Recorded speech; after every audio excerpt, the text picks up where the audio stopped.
Welcome back to Equisetum Gaming and our playthrough of Red Dead Redemption 2. We are literally picking up right where we left off in the previous episode. And we're gonna help the professor out, go do a little bounty hunting. Still have Timberline with us, but we will be switching horses partway through the episode since we try to use a different horse with each episode.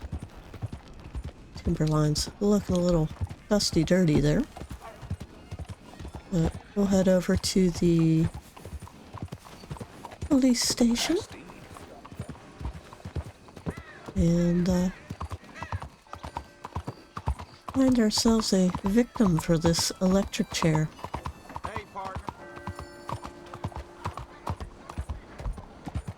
Not sure what else we'll get up to in this episode. Technically it should be...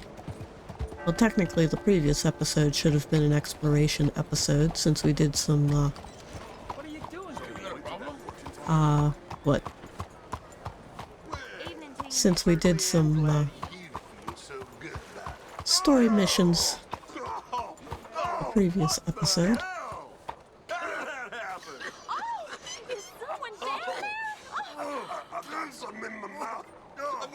Oh, I am so sorry. I didn't think anyone was standing there. You old crone! Oh, I'm sorry. Oh. Whew, boy, that'll need a change of clothes. Skunk! That happens several times throughout your journeys through the city. Always entertaining. But yeah, technically we should be doing an exploration episode. This episode, I think. But right now we're just gonna hang out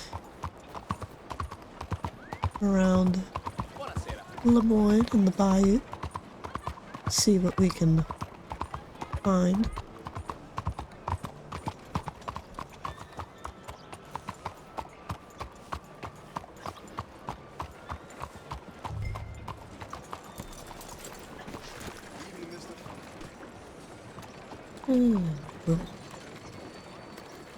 Guess she's not actually that dirty. She's just,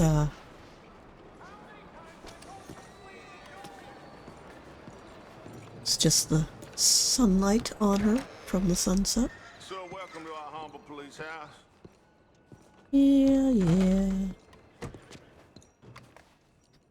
Chief, I'm representing the inventor of a humane execution machine, an electric chair, and he wants to demonstrate his invention here.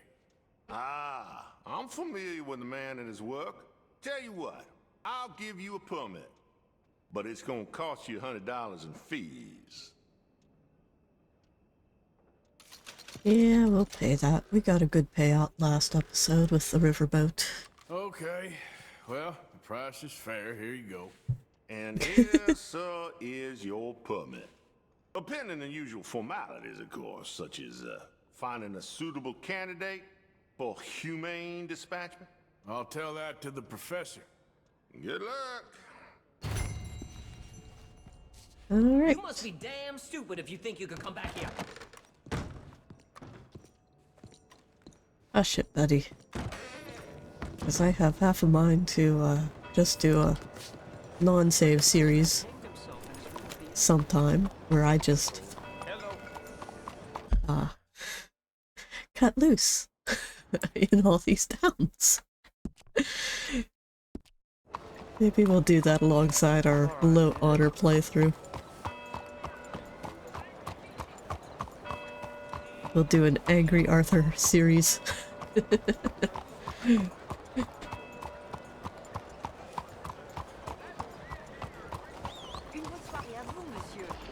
So, yeah, not sure what exactly else we will get up to in this episode. Haven't talked about the in-game challenges for a while. Maybe we can do our next hunting challenge, because it seems like it should be fairly simple. It is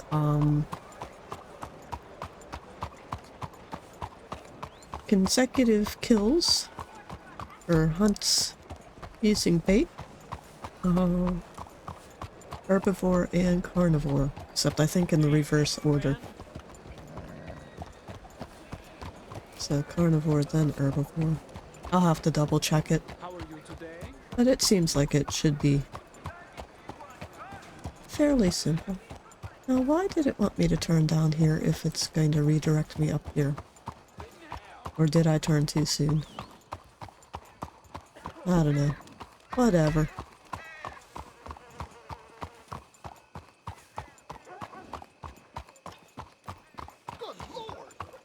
Howdy, friend. Dead horse. Somebody lost their horse. Probably worked it to death.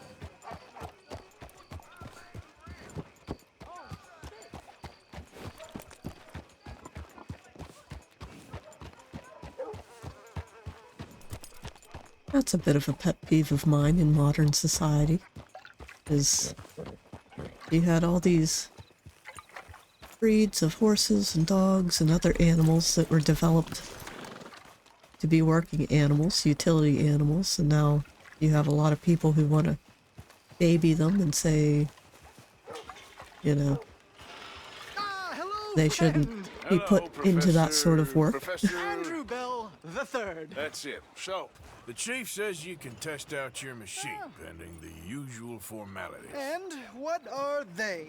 Finding a suitable, subject. Ah, funny you should mention. This fella here, he seems sturdy enough and he's guilty as sin. Wilson J. McDaniels, wanted for murder, bigamy, and immoral animal husbandry. What's that? The mind shudders. You don't want to know, Arthur. Here, find him for me. Help me put him out of his misery. All right.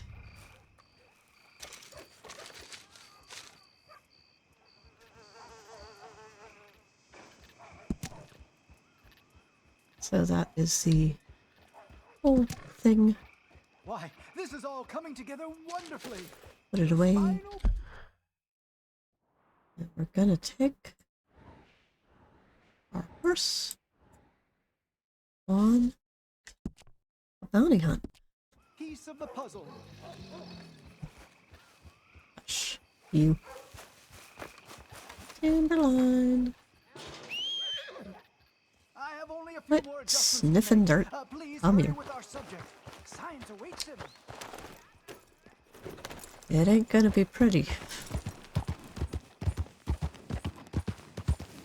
Yeah, but you have all of these breeds of different horses and dogs and cattle and other animals that were developed specifically for a purpose, you know. Yeah, you have people bonding with their horses in this game and whatnot, but I think people tend to forget that these animals were bred these long ancestral lines, this lineage of domestication. It had a purpose besides just, you know, being there to be a friend or a companion or comfort animal or pet. And a lot of people nowadays seem to forget that. And I mean, there's nothing wrong with having, you know, a close bond with your animal, but treat them with a little more dignity and respect.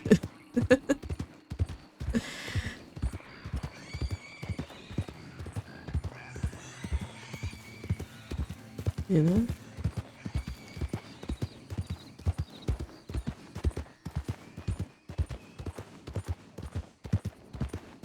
I mean, it's okay to have pets. Oh, fine. We're gonna take out some Murphy Brood boys.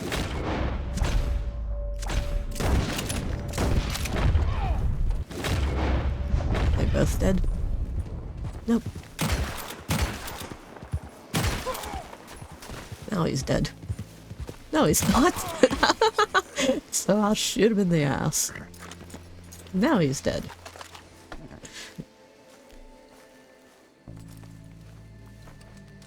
Move up! Get in there! Morian, of course. Oh, dear. Leave here alive! You're not gonna leave here alive. Die here!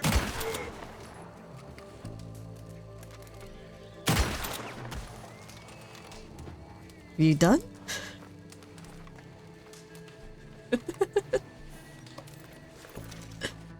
God, these boys are getting tougher.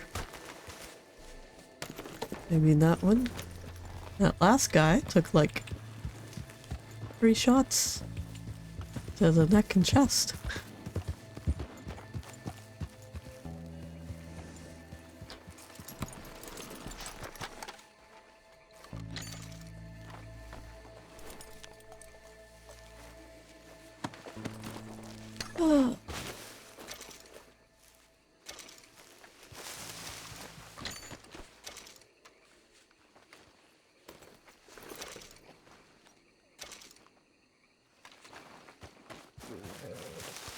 Alright. Anyways, back on our bounty hunt. Might as well, You're all right now, girl. give Timberline a treat. We'll restock our cores. Just because I know Arthur's probably still underweight. I haven't been feeding him enough in this game.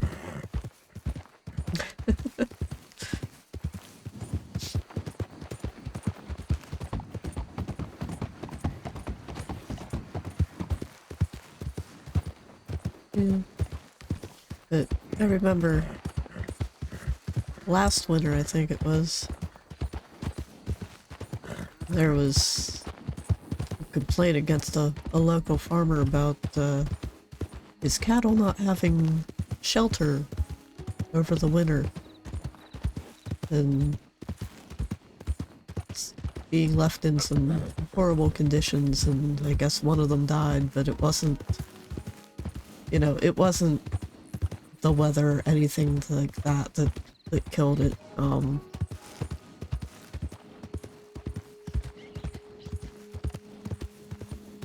But, you know, you have similar cattle breeds out west in this country that they're out on open range their entire lives. You know, they never see the inside of a barn. They're lucky if they see the inside of a corral or, you know, some other fenced-in structure, paddock, until it's time for them to go to slaughter. And they're bred to handle living out in all sorts of weather, just like a wild animal. They're not... Just because they're domestic doesn't make them soft, let's put it that way. But I think a lot of media shows, you know, animals like cows and goats and sheep and pigs to be these soft, cute, friendly animals, and a lot of them aren't. I mean, now some farmers, some cattlemen will breed livestock specifically for it to be docile, especially if they have kids that they're teaching, you know, how to take after them, how to have responsibilities on the farm.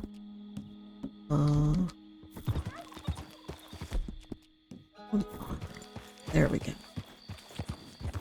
Now we're in our average temp outfit. Met one beef farmer a few counties away.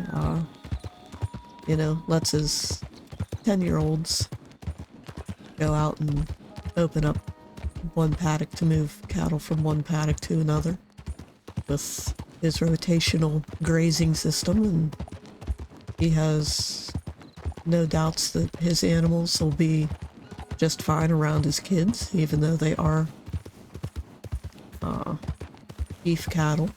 He specifically selects animals that are docile enough that all they want to do is move around and graze.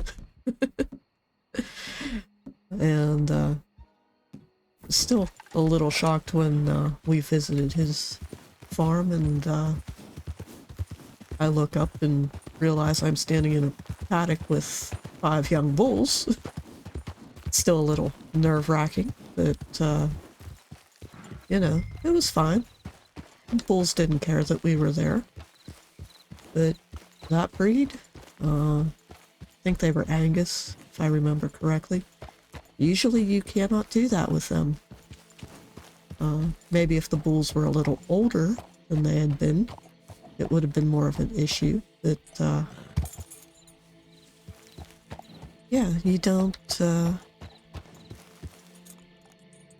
trust livestock like that.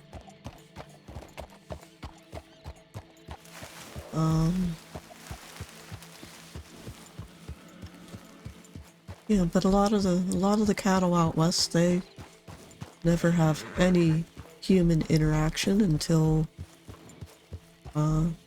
it's time for them to go up for auction or go to the slaughterhouse. Alright.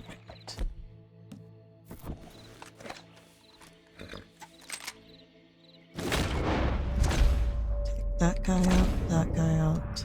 I think that's all I can see. Don't shoot the other dude.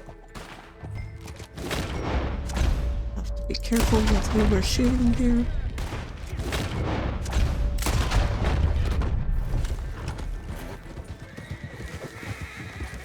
Missed.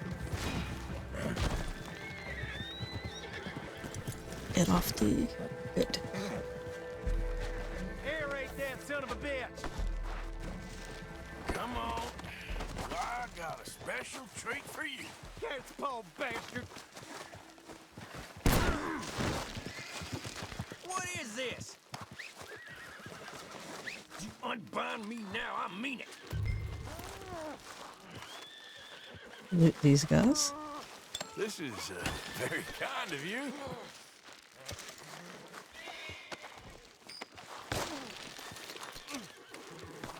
Pick up the Oh, you don't want candles. to be tying me up.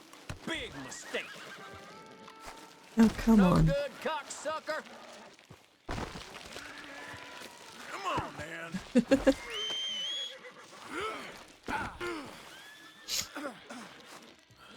But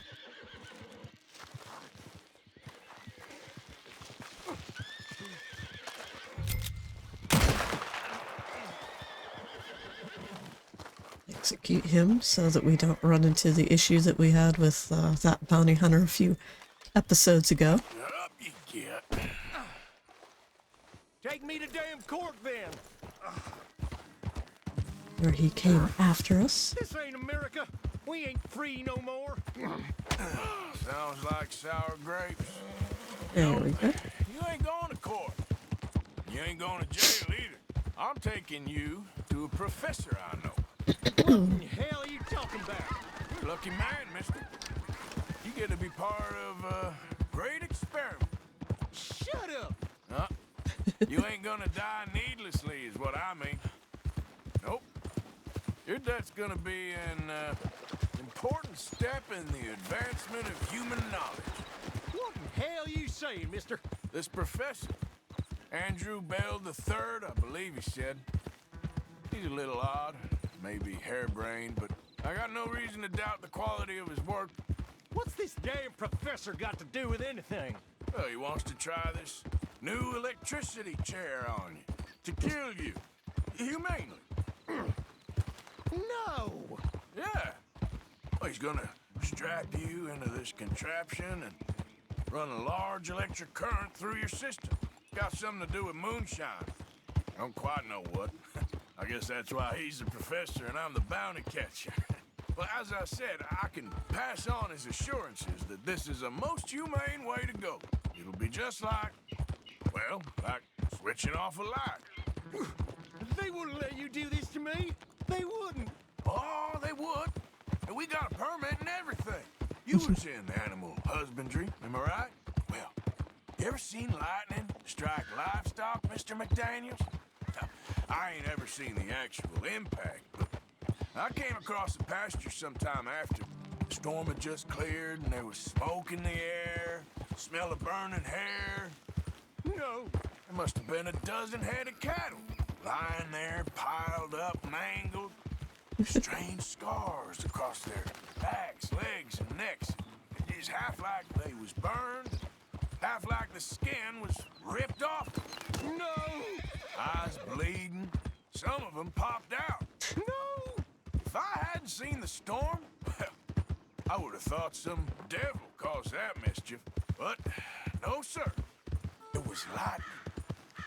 Electricity does something, all right. I seen trees explode in front of me. I seen desert sand baked into glass. That's what I seen lightning do. But, you know, hey, this electricity the professor's got planned for you, that must be of an entirely different kind. Arthur's not helping this poor guy. Just scared the crap out of him. But,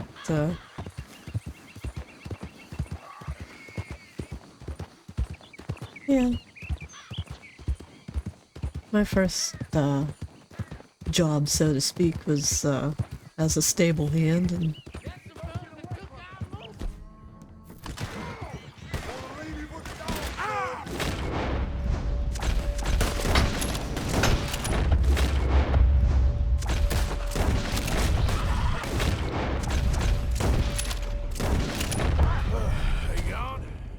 Sorry.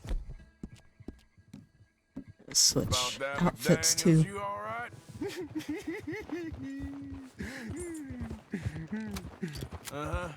Me too. Well, you'll be happy to know we ain't got far to go. Hold on tight now.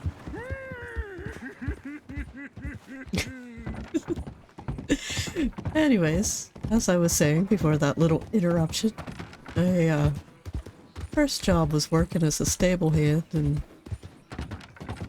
we had some mares that were nice, quiet, easy to work with. Then we had a few that liked to treat me like a rodeo barrel. One in particular, I used to refer to her as a solstice mare, because she would run hot and cold, just like winter and summer solstice.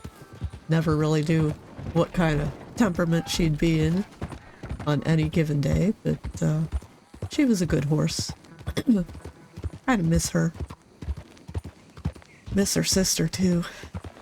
But they were hunter-class quarter horses, so big, tall things.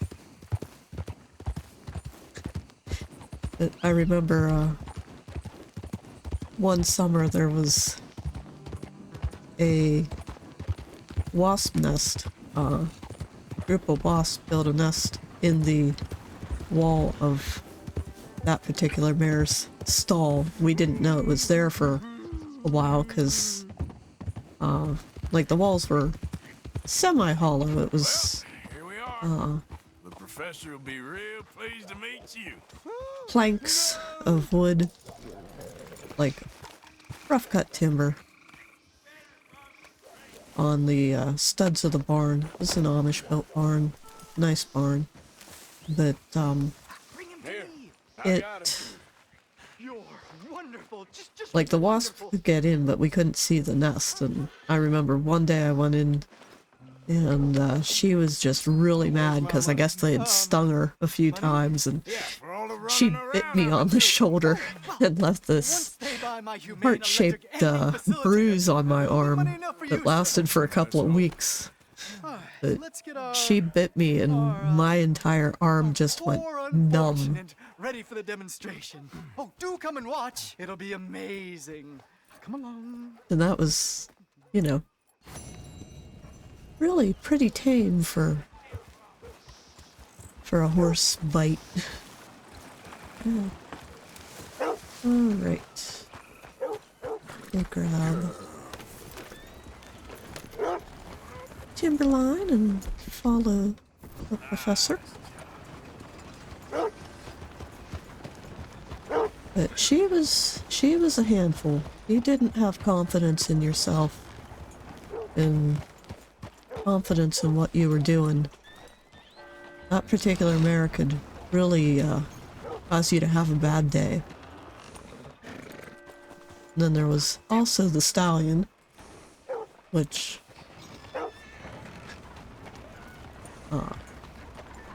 he could be a handful too. I was maybe 125 pounds at the time when I was working there, and I remember the one day I went to bring him in from being outside, put him in his stall for feeding time, and he didn't want to come in. It was a nice day, he was feeling his oats, so to speak, and it was near breeding season, so he had some lovely ladies that had come in for him to visit with, and he knew they were in the barn, but he didn't want to be caught, and I managed to grab a hold of the top of the noseband on his halter, and he just did just little hop and threw his head up and picked me up clean off my feet. Not for very long or for very far, but still, I mean, that's a strong horse to just lift 125 pounds like it's nothing with his head. And there was, you know, always days that he wanted to be a bit of a ornery sucker, but I enjoyed working with him. But you always had to be aware where his head and mouth were, because he wanted to bite you. He could take fingers off and not even realize he had done it if you weren't careful. Never had that happen, but that's how strong the stallion's jaws are. And yeah, they're not animals to mess with if you're not paying attention, not being respectful of their space. And I miss it. It was some long days and tiring, exhausting, but it was a good job. So I don't think we're gonna get this execution yet, so we'll head on down to the stable, switch out Timberline for one of our other horses.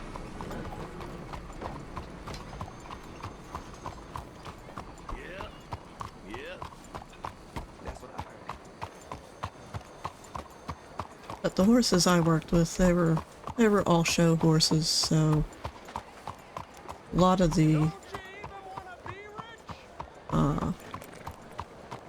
them we had blankets for them for in the winter, because show season started fairly early in the year, and you'd want them to have their short summer coat for shows, and so you'd keep a blanket on them and keep them well groomed, brush them out, exercise them regularly for show season, and they wouldn't get a scruffy winter coat that would grow in.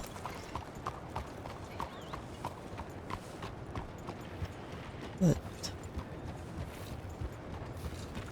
it was good. Most of them were bays and chestnuts.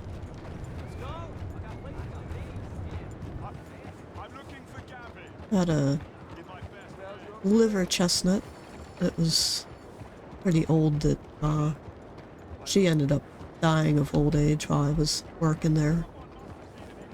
Which, you know, horses can live up to 30 years, and I think she was pushing 25 or so when I first started, and so it was 27, 28 by the time she passed away.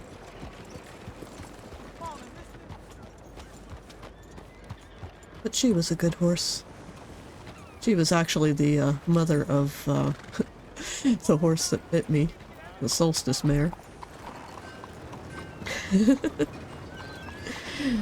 But she was a lot more docile, as was her the one sister. We'll bring out Lizard. Okay.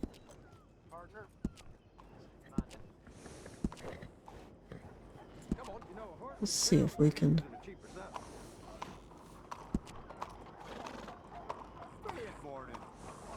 Hey, mister.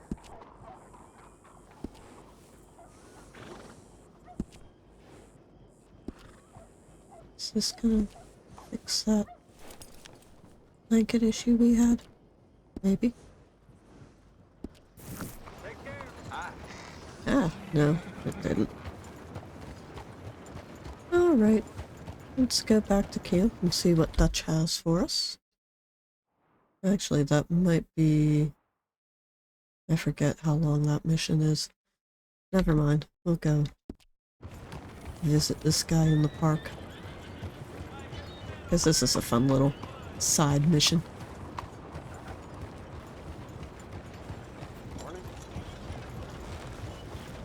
Yeah, but a lot of people who aren't around horses or other big animals like that just don't understand that they're not like, you know, a pet, like a cat or a dog. Especially if they're used to like these pony ride ponies at fairs and festivals, or, you know, the animals that you see at riding stables that take you on trail rides. You okay, buddy? Fantastic. You Americans are nothing but shysters and traitors and slippery-tongued bull suckers. I'm inclined to agree. Here, help me, please. Back to work with a bloody smile. No problem, Marko. You are the great genius, so we shall the hot poker up the ass. Say thank you, Marko. Thank you. Oh, thank you. What are you, some kind of European toy maker? No, I am a fucking genius with poker up the ass, like I say. None of these foreigners in this city are very polite, are they? Children? No. No. No, he says. No. I am the savior of the mankind, buddy. Yes, you meet him. Professor Marko Dragic. The one the silver-tongued American betrayed and not paid the money to. Yes, he total shit, man. So, what's this toy about? It is not a toy, Big Nuts. It is a demonstration of my genius, of my ideas about the source of life. Oh, it's a toy boat. Yes, it is a toy boat that I can power remotely using electricity in ways you cannot see. Good for you. Well, you cannot see. And still the investors will not come. Just a couple of old ladies and a moron. Ladies, please. Ladies! Gentlemen! Enchanté. Hello. Hello, sir. Okay. How is the piles? Yeah? Good. Okay. My friends, you are about to witness history. A demonstration of my infinite insight. All of us, we feel old. You are old. But maybe I can make you immortal. Using waves you cannot see, I will power this You're a boat. goddamn fraud. And this buffoon, dressed up like a buffoon, is a stoolie. I watched them conspire, you morons. I never met this buffoon before 2 minutes ago. Isn't that right? Which part of it? So, Professor, show us your magical toy boat. Only this time let the buffoon control it. Check if there's any funny business. No, this ain't nothing to do with me. Come, please, please. It is easy. Any moron could do it, and I am about to prove that. Here, take this, and don't touch that.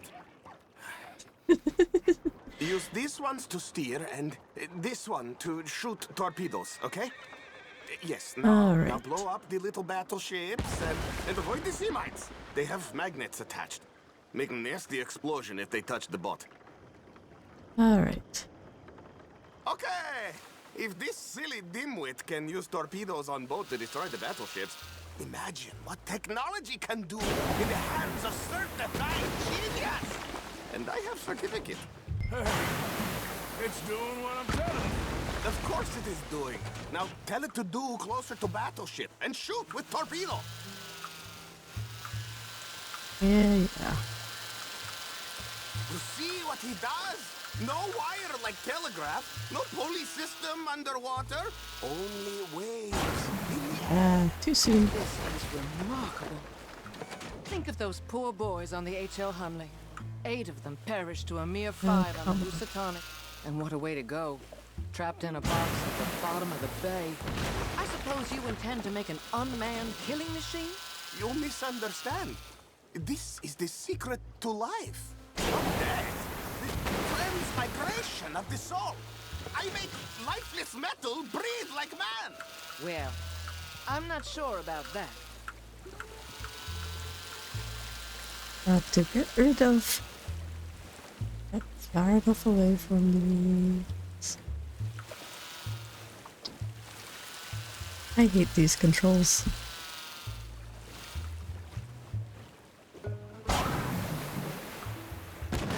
Another one down. I'm getting the mastery of this. Show them one more to prove.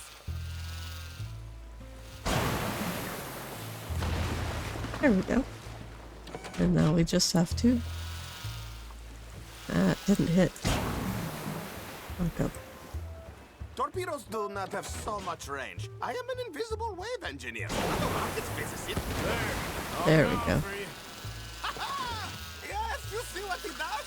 Now, bring the boat back to the dock. That sure was something, but I'm not sure what, if anything, was proven here. The demonstration's not over yet. Any fool can explode a sitting dock. Next, he will show you the moving docks. There we go. Let me just reload her. This is really remarkable. This is just a demonstration of my prowess, sir. Sorry. The real miracles require investment. Ah. We are reloaded, and now we have the dimwits guys. will use invisible waves to destroy the little sailing boats before they get to other side of pond. Still avoiding magnetic mines. Oh, he'll attempt to, at least. Shush! You're not here for this smart talk. Nope. The steam train, the telegraph machine, the motor car. They will all seem pedestrian in comparison to this technology. We are not reliant on wires or coal or gasoline. No, just rays in the air. Like the voice of God. And funding from us? And funding from you, of course. But what thing to fund? What an opportunity! No one is stupid enough to pass this up. Not even Dimwit here. Hey, You really ought to work on your salesmanship. No! There we go. Even little boats can sink, okay? Please! 2 plus.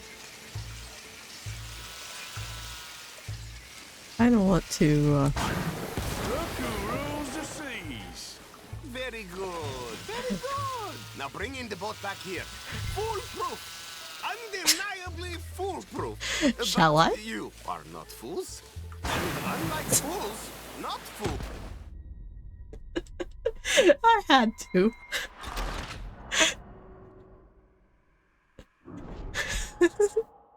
I love that you can do that. Let me just reload. This is really remarkable. This is just a demonstration of my prowess. The real miracles require investment. So now we have to do this again, but Invisible waves to destroy the little sailing let's boats get before they up get from to our behind side his of the pond. legs. Still avoiding magnetic mines. Or he'll attempt to, at least. Shush! You're not here for this smart talk.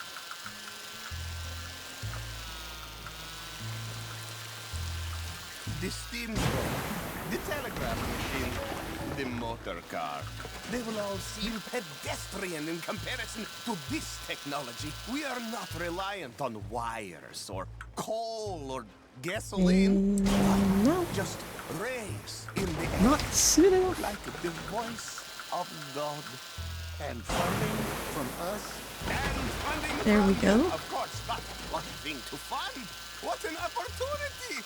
No one is stupid enough to pass this up. Not even dimwit here. Hey, You really ought to work on your salesmanship. Americans, what do you think about these sales? I'm not gonna get it this time. Come on. There we go. darn this thing. We need to turn it around. He's not controlling that thing. I assure you, improbably I am. That's a trick. It's on a rail, it must be. Clearly, look who rules the seas. Very There we good, go. very good. Now bring in the boat back here. Foolproof. Undeniably foolproof. But you are not fools. It's a small boat.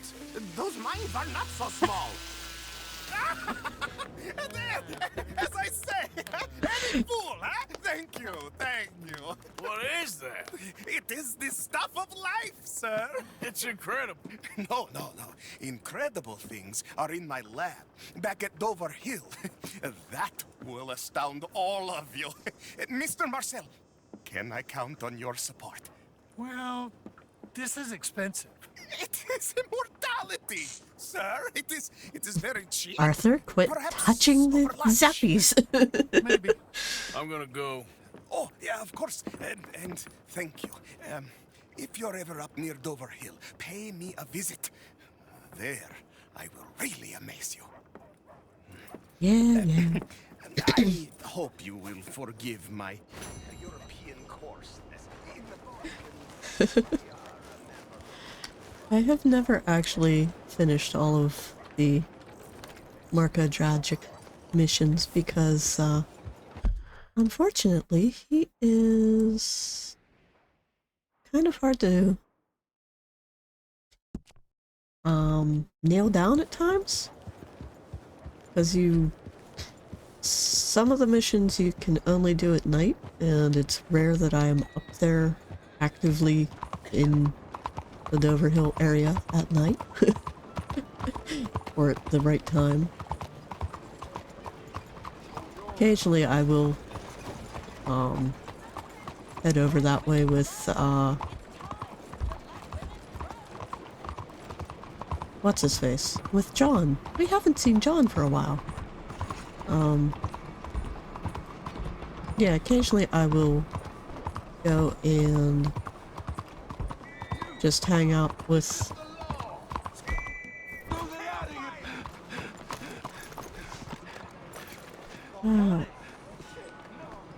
You ain't gonna walk out of this town alive. Please, I didn't take much. No!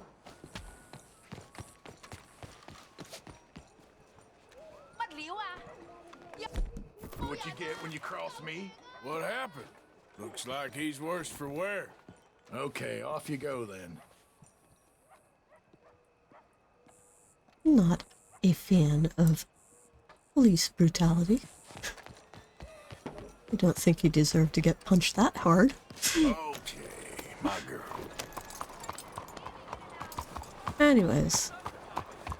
Yeah, occasionally I'll finish some of these side missions with John if I don't hit them all up with Arthur.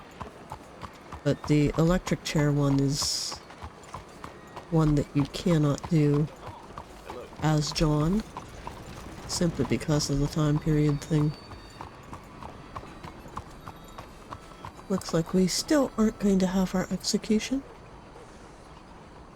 Oh well. Anyways, I'm gonna keep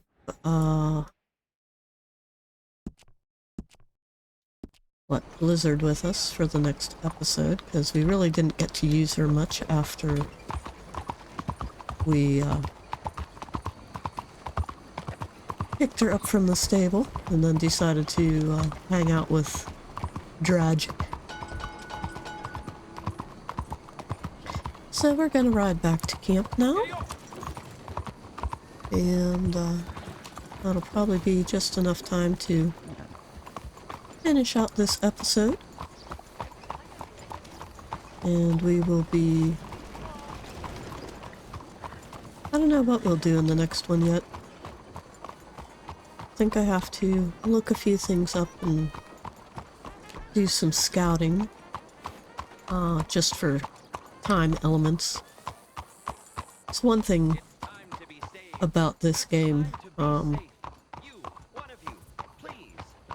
after the first chapter, after we finished Coulter, it's a lot easier to time episodes for me now. And occasionally I just have to go out and do some scouting to figure out distances.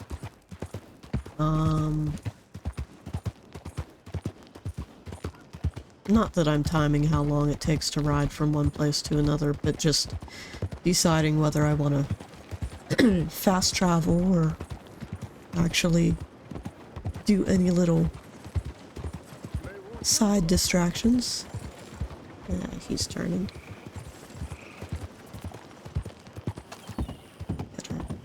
No, Arthur, both pistols. There we go.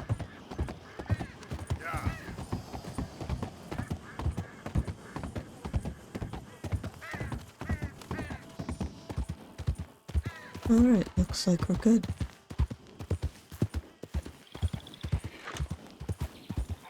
But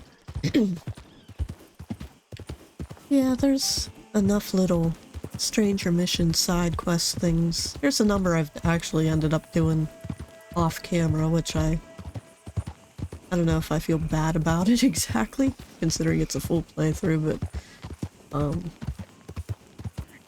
I mean, we've seen the guys that have gotten bit by the snakes or gotten caught in their own bear traps and stuff on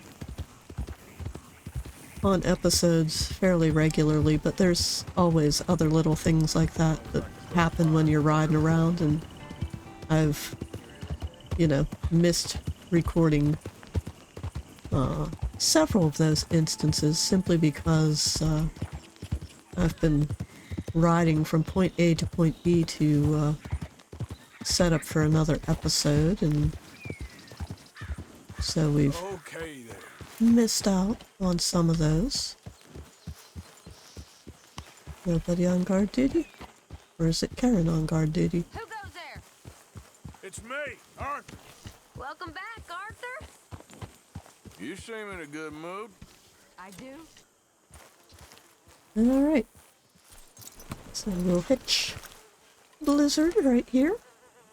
She's looking a little muddy. Get around to the other side of the horse.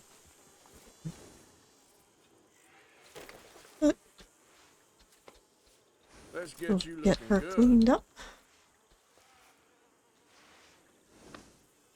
See about doing some more challenges in between episodes. And if you've enjoyed this episode, please give it a like. Consider You're okay, subscribing girl. to my channel. Because I have some ideas for some episodes I'd like to do that aren't just regular playthrough. Hello, Tilly. But certainly things that I would only do if I have enough subscribers or enough of an audience that would want to see them. So, yeah. But sign up, subscribe, and look for the option for notifications. The little bell, if you want those. New episodes come out at 3:30 Eastern Time, United States,